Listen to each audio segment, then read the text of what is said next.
Well, good morning. Let's go ahead and get started. It's a little bit after 9, giving people some time, as I'm sure many stayed up to watch a game yesterday. Matt, if you're having that hard a time hearing, come on forward, brother. There's plenty of space. Come to the feast. Oh, wait. I did, for me. That was your job, Matt. We'll forgive you. What's that? I will not tell Rebecca, even though this is being recorded. But your mother-in-law will take care of that. So, do we have any prayer requests as we get started today? Obviously, look to your bulletin for all those that are on the list. But anything specific that we need to mention? Haley. So George Crabtree is Stephanie's dad. He's in the but we also pray for Stephanie too, because she's really struggling. He's in Texas and she can't really guide things from here. Okay.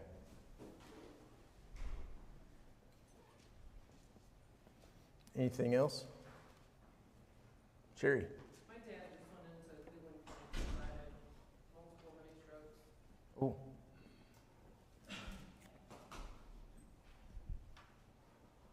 Any prognosis or? Like working PT. Okay. Anything else?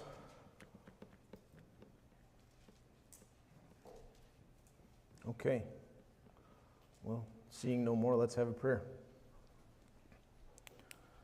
Heavenly Father, as we come before you this morning, Lord, thank you for this day that you've blessed us with. Thank you for another day to study your word. Lord, I pray that you will be with us this morning as we study. Help us, Lord, to open our hearts and our minds to your scripture. Lord, help the Spirit to work in our minds so that we can understand the lessons that you are trying to teach us. Lord, I pray that you'll be with us as we worship. Help us to offer a pleasing worship to you, Lord. Help us to do so wholeheartedly. Lord, I pray that you would be with those of our congregation that are dealing with sickness or illness or that are shut in. Pray especially that you'll be with George Crabtree and with Stephanie as she's up here and he's down in Texas. I pray that you will be with Mr. Crabtree, that the doctors will be able to address his needs and help him and provide him comfort. Pray that you be with Stephanie as she's so far away. I know that feeling and I know that that's difficult. I pray that you will just give her strength as well. And be with Eric, that he will uphold her and do what he needs to do for her. Pray also you'll be with Sherry's dad.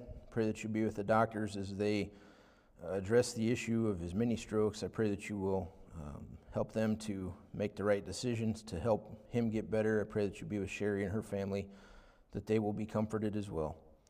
Lord, I pray that you will be with all those that we're maybe not thinking of. I pray that you will watch out for them and help us to be light to them, help us to be a comfort to them.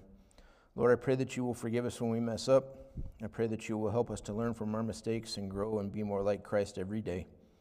I thank you for him. I thank you for his resurrection, and I pray that you'll send him soon. It's through him that I pray. Amen. Okay, so we are starting in Matthew chapter 21 today. If you saw my Facebook post, I gave you the first question I was going to ask. If you were invited to attend a State of the Union by the President with the chance to sit with the First Lady, and I don't care about politics, I did have somebody message me and make a comment. We're not thinking politically here, just any president you like. Okay? So whether you like the current president or not, if any president invited you to a State of the Union and you had the chance to go, what would be going through your mind? How would you respond?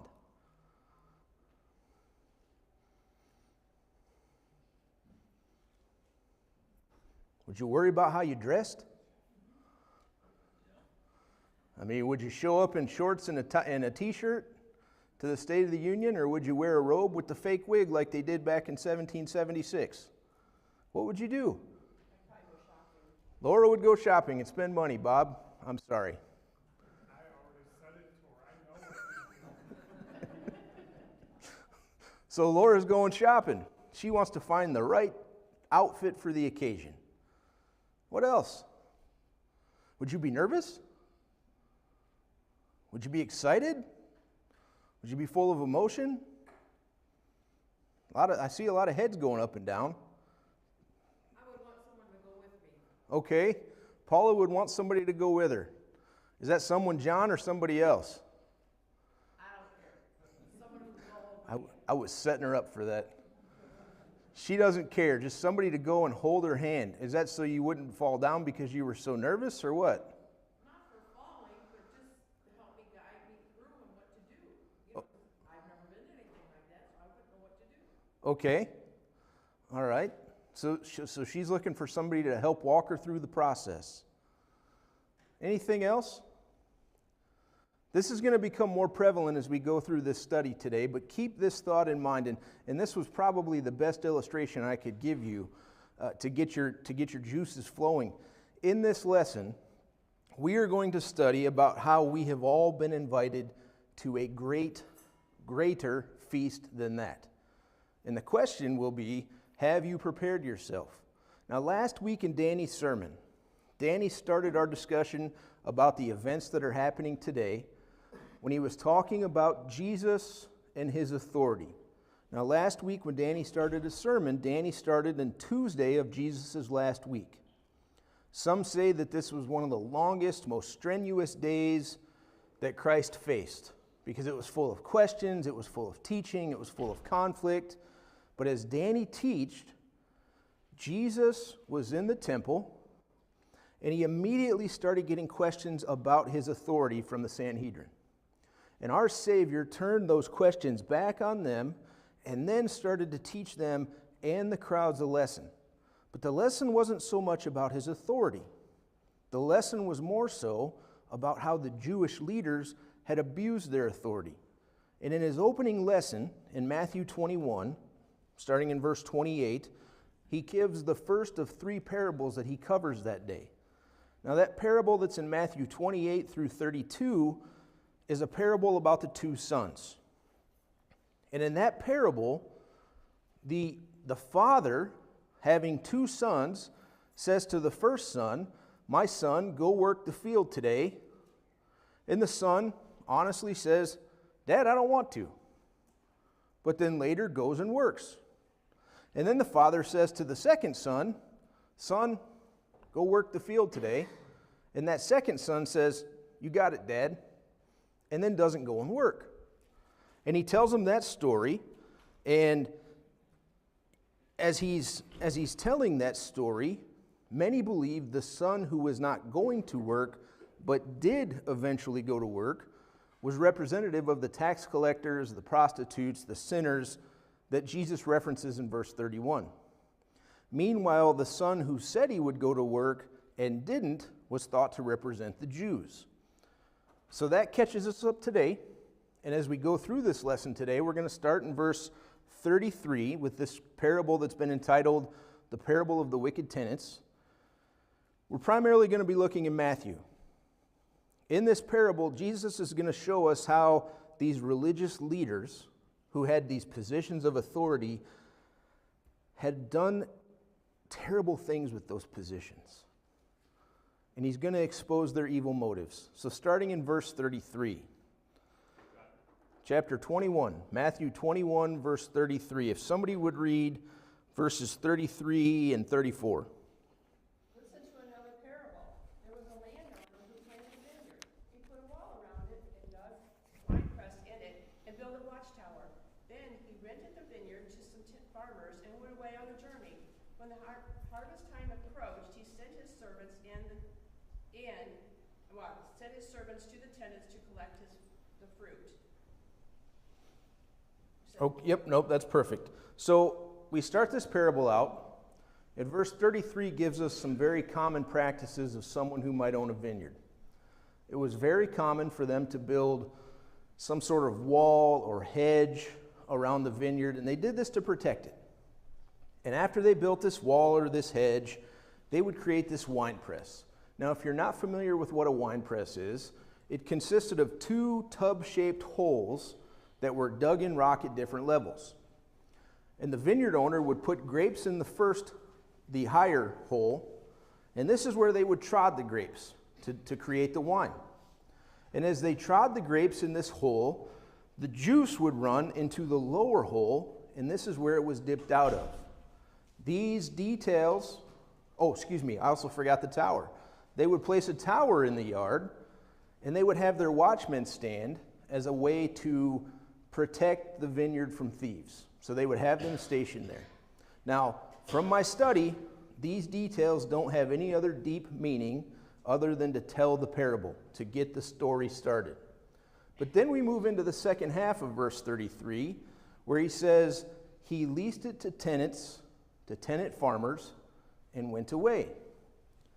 This was also not uncommon. Absentee landlords would put their property in the hands of tenants, of peasants to cultivate the land. So this landlord had a sharecropper agreement with these tenants. And they were, according to Mark 12:2, supposed to give him an agreed upon percentage of whatever they produced. So who do you suppose those tenants were supposed to represent in the story? The Jews. These were a figure of the leaders of the nations of the nation of the Jews. These men were accountable for how they had led or not led their fellow Jews.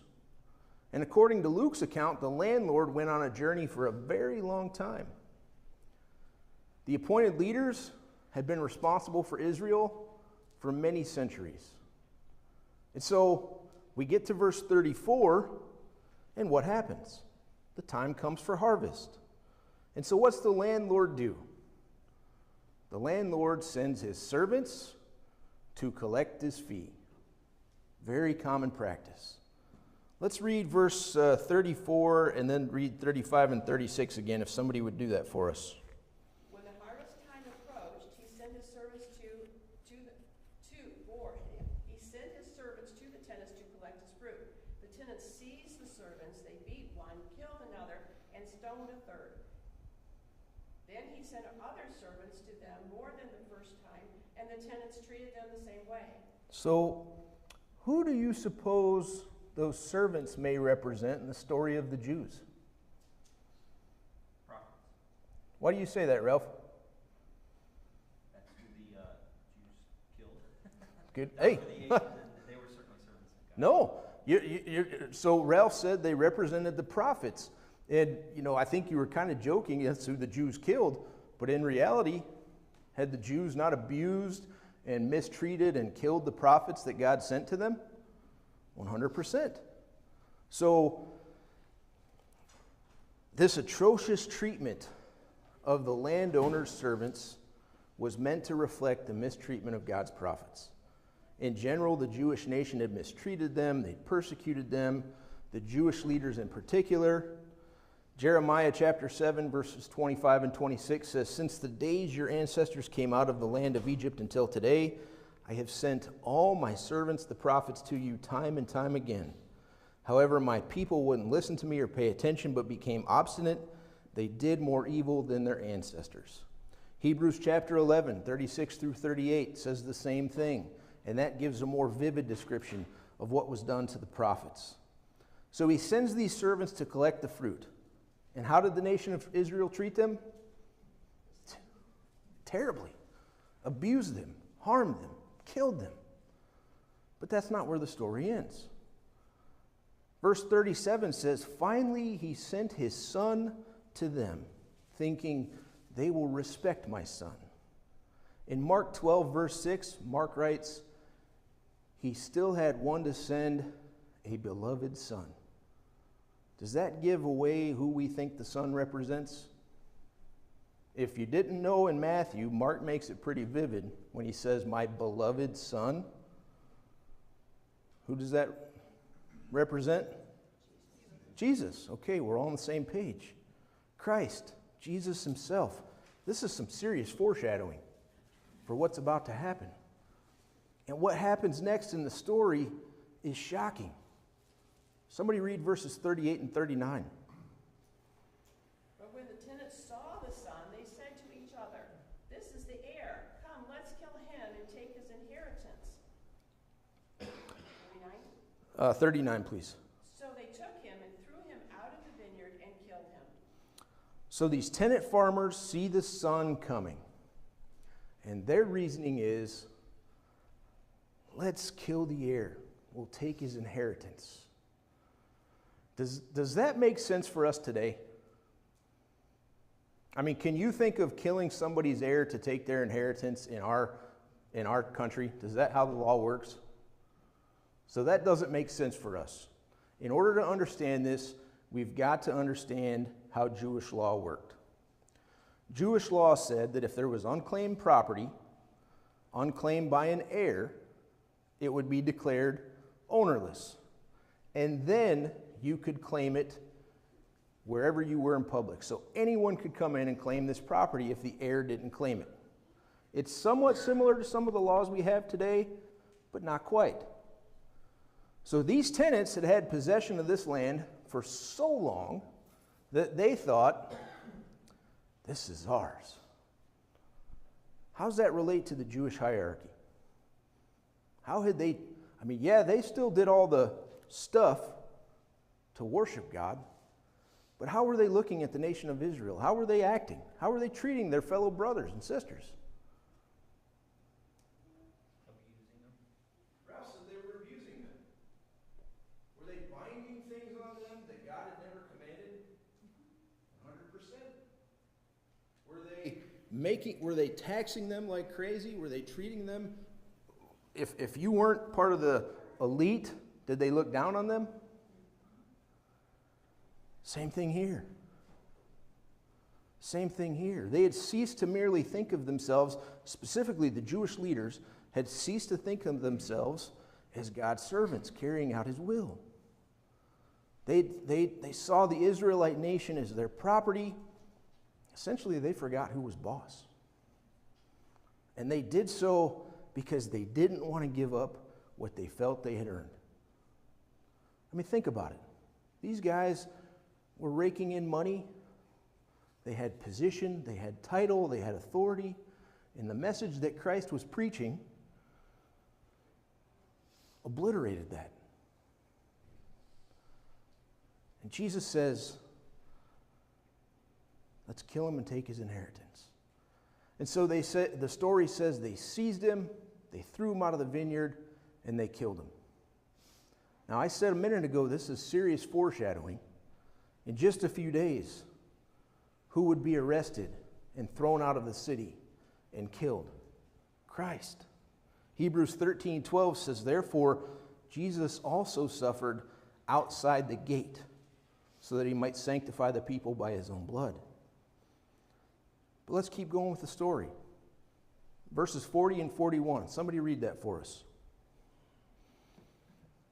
Therefore, when the owner of the vineyard comes, what will he do to those tenants?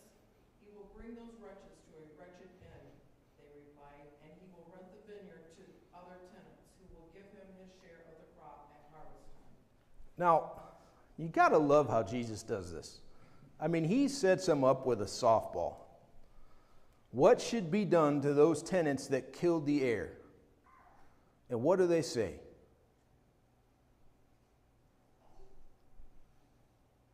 How do they respond when Jesus asks that question in verse 41?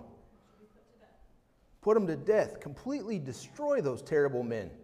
And then lease that vineyard to somebody else. Did they not seal their own fate? Did they not? I mean, he asks this obvious question, and their answer seals their fate, because what does he do? He makes application directly to them in verses 42 and 43. Somebody read those verses.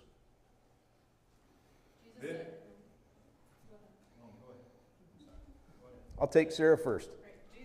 Jesus said to them, have you never read in the scriptures, the stone that the builders rejected has become a cornerstone? This was the Lord's doing, and it is marvelous in our eyes. Again, more? 41 and 42 and, yeah, you're right. 42 and 43, please. Therefore I tell you, the kingdom of God will be taken away from you and given to a people producing its fruits. And the one who falls on this stone will be broken into pieces, and when it falls on anyone, it will crush him. Okay, thank you. So Christ reveals the truth. And if you're a Jew hearing this, this is not pleasant. Now, in verse 41 and in verse 43, in verse 41, Christ says the other vine growers. In verse 43, he says other people. He's referring to Gentiles there. What happened when the Jews rejected the gospel? Where did God's messengers turn? To the Gentiles. So they may not have comprehended everything that Jesus was saying right here, but they knew enough to say, he's predicting a tragic future for our nation. And in Luke 20 and verse 16, their response is, may it never be. In verse 42, Christ quotes Psalms chapter 118. And he says, he does this to prove his point of what will happen to those who reject the cornerstone, the chief cornerstone. Remember, did the Jewish leaders have this preconceived idea of what the Messiah would be? We've talked about this. They did. They had this preconceived idea. Messiah was going to be a royal military leader, and Jesus didn't fit their preconceived idea. And so they rejected him. The image here is of an, we'll say, empty-headed builder who tosses aside the very stone that he should have built his structure on. In this case, the kingdom. And Christ says in verse 44, whoever falls on this stone will be broken into pieces, but on whoever it falls, it will shatter him. What would happen to those who rejected that chief cornerstone? They'd be broken. Did his enemies really understand this? I don't know if they really got it all, but according to verses 45 and 46, what's it say? Did they know he was speaking about them? Yeah. Maybe not all the details, but they understood enough. In fact, they were so understanding that they were ready to seize him had it not been for the crowd. Now this is tough. This is tough stuff. He's called the Jews out. He's called them on the carpet. Now we go through that passage, and I go through that rather quickly to get to the second parable, but do we have any thoughts on this passage before we move forward? Ralph? Well, as we're approaching the time in which he would be crucified, I think we see Jesus being a bit firm with the Pharisees, and in essence, he's hardening their hearts. Not through some miraculous way, but just by the words he speaks, he's hardening their hearts so that they will finally arrest him and crucify him, of course. Otherwise, if he spoke love and kindness all the time, they may not have ever been brought to that, but this really pushes them over the edge. It does. It pushes them over the edge. I got to tell you, as I was preparing this, I was thinking about what Mark talked about in class on Wednesday night. Out of the overflow of the heart comes what? What you really are, right? Jesus is to the point where he's not pulling any punches. He's not keeping any shade on what he said. As you said, he's being very direct, very to the point. And now, their true motives, who they are, is coming out. Did I see another hand? Okay. So we see this true motive coming out, but it gets even worse. It gets even sterner, if you will.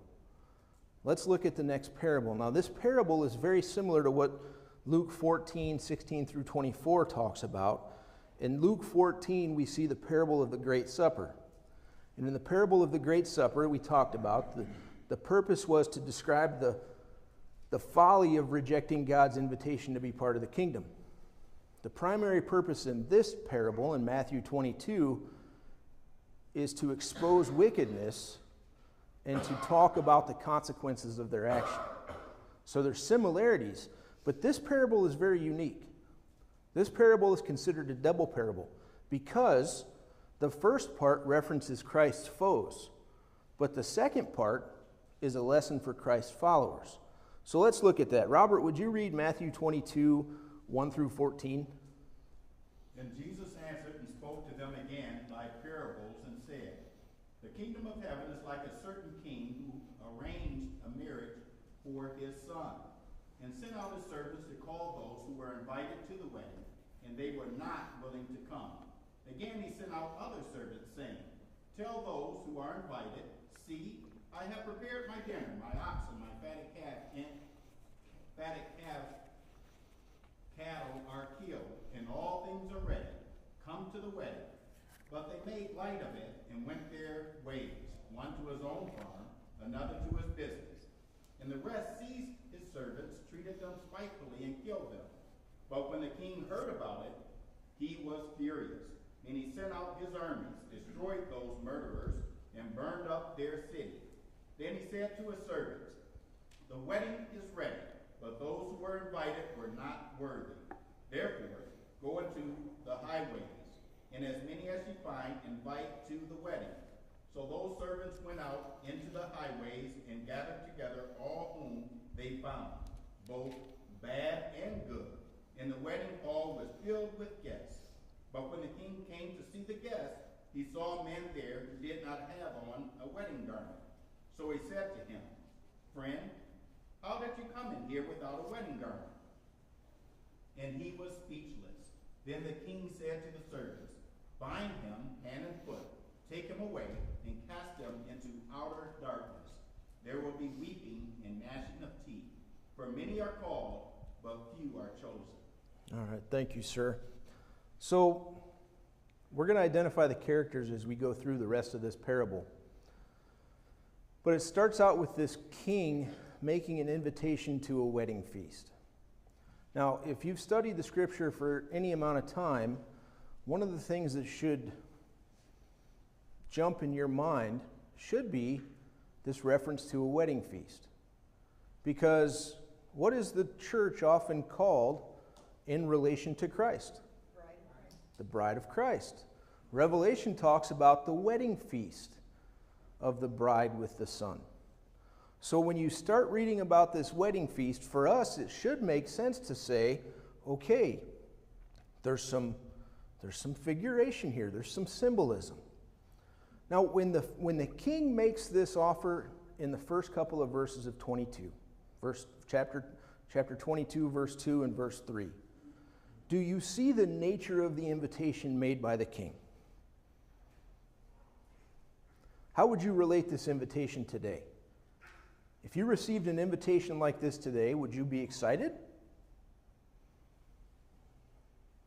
Let's say somebody in here is getting married, and they send out an invitation to the wedding and then to the banquet afterwards. Would you have a feeling of somberness, or would there be some joy? Is the wedding cake going to be good? Is the wedding cake going to be good? I appreciate that, Mark. That could be where it gets somber, right? If it's not any good. He's excited, though. He's looking forward to it because he's thinking, I can't wait to have the wedding cake. What else goes through your mind? You're happy that you were invited. You're happy that you were invited. Is there usually some joy? Okay, I'm going to say this. Is there usually some joy about the wedding? That's a loaded question, right? Okay. Usually for the bride, the groom's usually nervous, I've heard. But the bride is usually excited. The groom's ready to get it over with. The mother-in-law is ready to, we're going to stop there. But there's joy, okay? Usually there's joy because you're going to this wedding, and if you're invited, that means you're friends with these people, you've watched their love grow, you're happy for them. Am I missing anything? Do you see that in these verses? This king says, come to the wedding banquet for my son. There should be some joy there. There should be some happiness. This was an invitation to a party. We don't read it all the time like this, though, do we? It's easy to read this and think, oh, uh-oh. But this is an invitation to a party. The wedding symbolism that we see in the Old Testament, the feast symbolism foretells the Messianic kingdom. The church is the bride of Christ. In a sense, we're already in the wedding feast. We're already in the preparation. And from this imagery, there's some blessings. There's some happiness. There's some joy with being a Christian. Now, is there some difficulty? Absolutely. But from this imagery, there is happiness. I'm stressing that on purpose. And this king appears to have given his guests not one invitation, but two. Do you notice that he sent two sets of servants out to invite the guests? Now, the invited guests, if you had to guess, who do you think they represent in general? The Jews again. Yeah, absolutely. These invited guests in general represent the Jews. Specifically, some of the Jewish leaders. And how did the guests respond? Some of them ignored it. Some of them said, I got better things to do than come to your wedding feast. I got better things to do than come and try your wedding cake. And they just ignored it. They were too busy with the things of the world, and they forgot about eternity. What did the others do? They mistreated and killed the servants who brought the invitation. As in the first parable, this was how the Jewish leaders had treated God's messengers, the prophets. Some Jews in the Old Testament, I got better things to do. Some Jews in the Old Testament, we're going to mistreat and kill the prophets. And so when the king finds out, what's it say in verse 7 he does?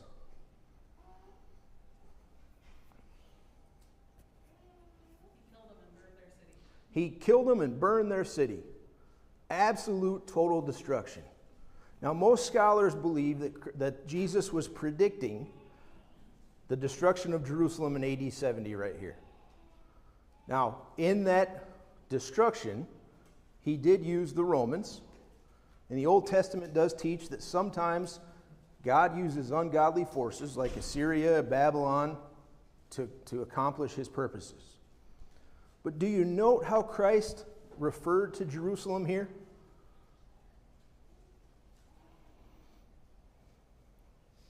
At the very end of verse 7, how does he refer to Jerusalem? Does he say, they came in and burned our city or my city? What's he say, Ralph? Their city. Came in and burned their city. This is decided language. This is Christ saying, you've rejected me. Jerusalem's no longer the city of God. And after the king destroys his invited guests, what's he do? He goes out and he invites basically those who weren't worthy.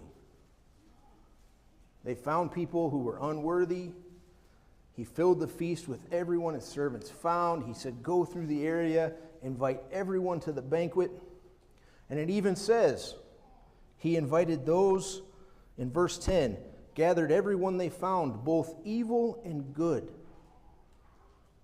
Tax collectors, sinners, probably even some Gentiles.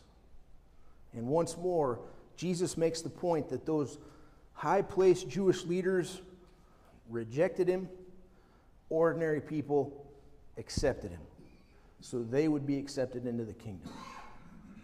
Can we learn from the king's response? What can we learn?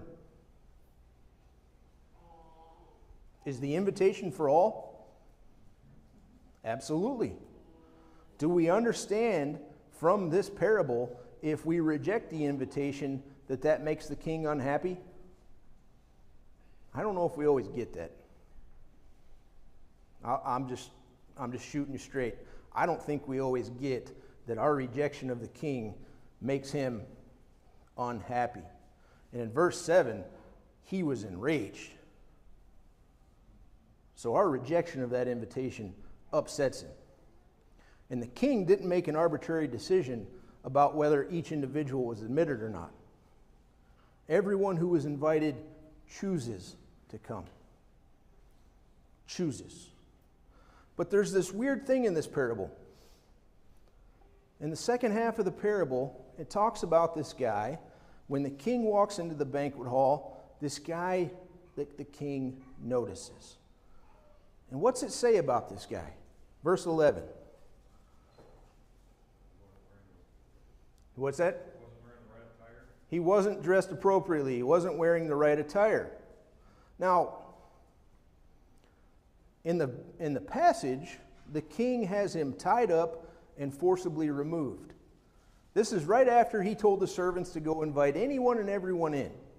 So having read that, does that make sense? Not quite. There's a story that at the end of World War II, the Russian head of state gave an elaborate banquet to honor the visiting Prime Minister Winston Churchill. When the Russians arrived, they were in their very best formal military dress uniforms. When Churchill arrived, he showed up in his famous zipper coveralls that he wore when Germany was bombing London. He thought it would provide a nostalgic touch that the Russians would greatly appreciate. But guess what it did? They were humiliated and they were insulted because their guest of honor didn't consider the banquet worthy of their best clothes. In Jewish custom, specifically Mediterranean custom, but we believe that this carried over into the Jews, if you were invited to a wedding and you didn't have enough money to wear the proper attire, the host would provide you with the proper attire so that you would look dressed appropriately just like everyone else. Regardless of social standing, regardless of financial standing, the host would provide the proper robe and attire so that everyone was dressed alike and everyone would have on the right garments. That application applies here. Because in this story, in Jewish custom, they would provide these so that you would be wearing the right attire. Which means this man made a choice. He could have chosen to put the right attire on, and he didn't. And do you notice when the king confronts him? He didn't have an answer. He stood there puzzled and couldn't think of a response. What does that mean to us? This man could have prepared for the feast, couldn't he? All were invited. He chose not to do so. Dean, are you rubbing your head or you got a question? Or a comment? It reminds me of Judgment Day. Keep going. As far as we're going to stand before God, Jesus is going to say, I didn't know you or I knew you. Absolutely. That's what it reminds me of. That it's like if you're not coming prepared, it signifies to me I said the sinner's prayer, I'm good. I'm a good person. I give to charity every year, I'm good. I think this is a good representation of you got to be prepared. You got to do the baptism. You got to give your life to Christ. You got to put Christ on as a garment. You nailed it, Dean. If you didn't hear what Dean said, this is a great application for how we are to appear when Judgment Day comes. God's given us a specific, detailed instruction of how he expects each one of us to be. And on Judgment Day, you can't stand up and say, well, I was told what to wear, but I decided not to. I thought I'd take my chances.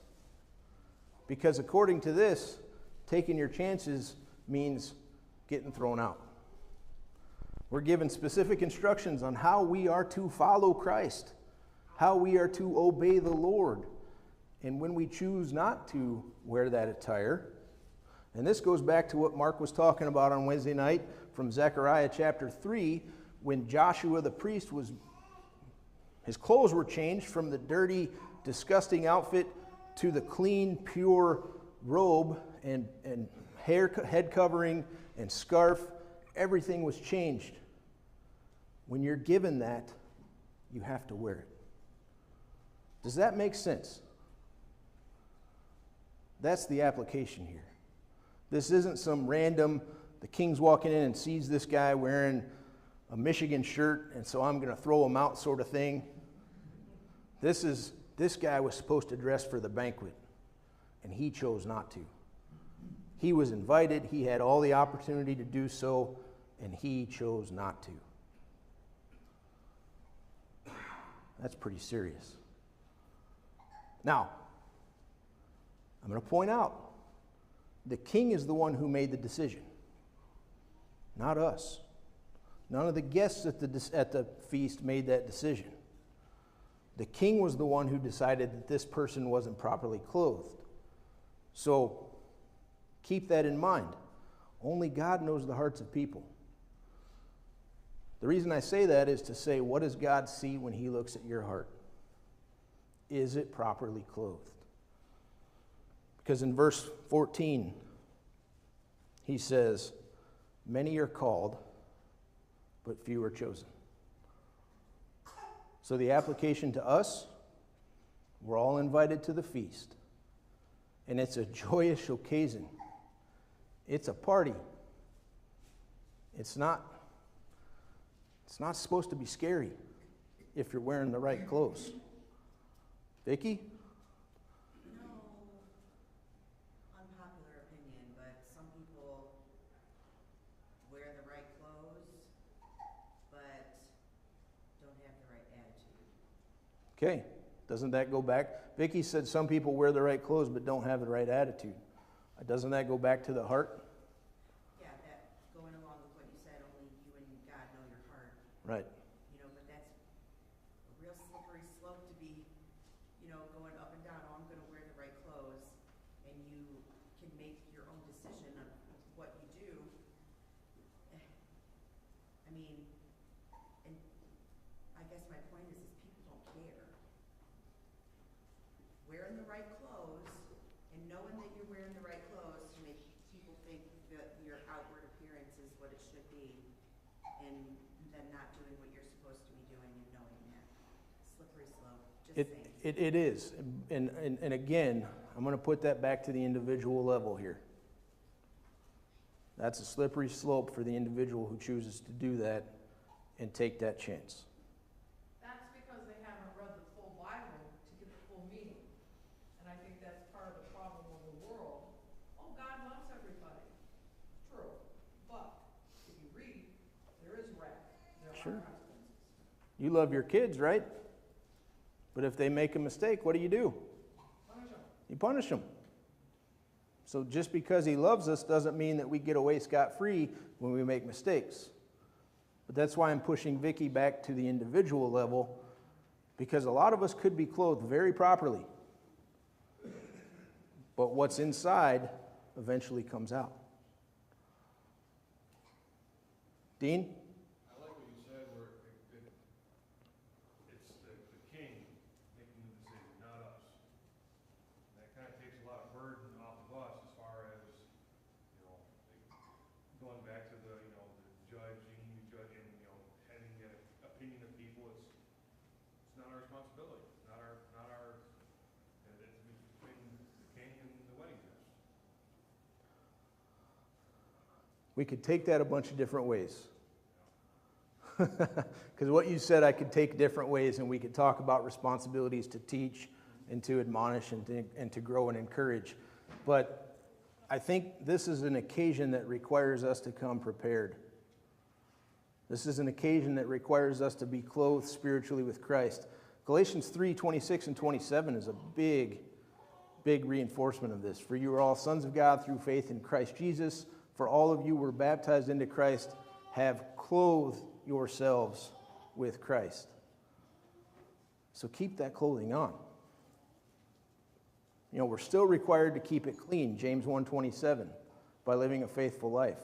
I'd refer you to Romans chapter 6 to study later. But we've got to remember, we still can't deny Christ's final words. Many are called, but few are chosen. So think about your response. Think about your response and keep the right clothes on. Because I think this applies to us. Don't go streaking. Okay? If you get anything, that'll help you remember this lesson. Don't go streaking. Like that old, I can't remember his name, Ray Stevens. No streaking. Wear the right clothes when you come to Christ. You won't forget this lesson now. All right. Thanks all. That's for next week. Some of y'all are just getting that.